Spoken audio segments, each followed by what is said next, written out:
l'IRD a rejoint Soltis dès la phase de construction du projet pour penser ensemble les interventions du programme Atlas.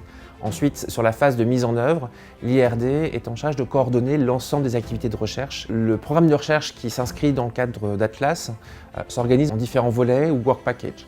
Le tout premier volet de recherche est une enquête qualitative pour comprendre les conséquences sociales et l'appropriation de l'autodépistage par les populations clés, c'est-à-dire les homosexuels masculins, les travailleuses du sexe, les usagers de drogue, mais également les populations qui sont en contact avec eux, notamment leurs partenaires.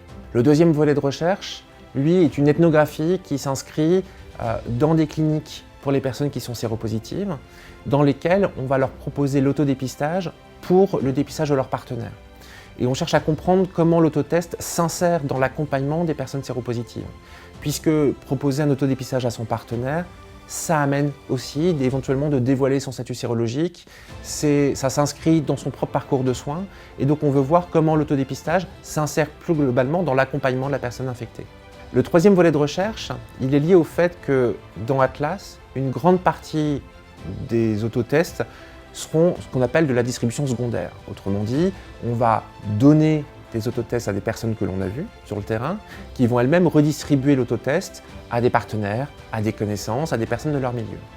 Et donc du coup, on ne sait pas forcément qui seront les utilisateurs et les utilisatrices finaux de l'autodépistage. Pour ça, on essaye, et c'est très expérimental, une enquête téléphonique anonyme et gratuite. Donc sur les kits d'autodépistage, un numéro vert est indiqué et on invite les utilisatrices et les utilisateurs à nous appeler anonymement pour avoir du coup une idée de qui sont du coup ces utilisateurs finaux. Et en cas d'autotest réactif, on les rappellera au bout de 3 mois pour essayer de mesurer si les personnes vont faire un test de confirmation et si elles sont séropositives, si elles vont rentrer en soins. Le quatrième volet, c'est un volet économique. C'est un volet qui est essentiel ensuite pour la prise de décision politique. Il s'agit de comprendre quels sont les coûts additionnels d'insérer l'autodépistage dans des programmes déjà existants, puisque dans Atlas, la plupart des dispensations d'autodépistage s'insèrent dans des activités déjà existantes dans les pays, par exemple des sorties auprès de populations clés ou dans des consultations cliniques.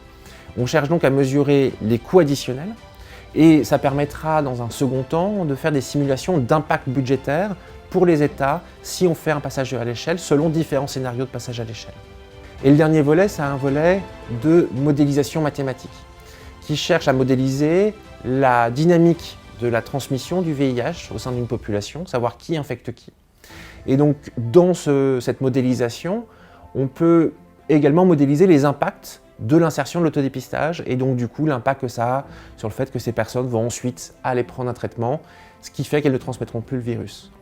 Et donc du coup, ça nous permet d'estimer, si on prend différents modèles de passage à l'échelle, quel serait l'impact sur les épidémies en termes de réduction du nombre de nouvelles infections, de réduction du nombre de décès évités ou en termes d'amélioration de la durée de vie parce qu'en dépistant des personnes, elles vont pouvoir rentrer en soins.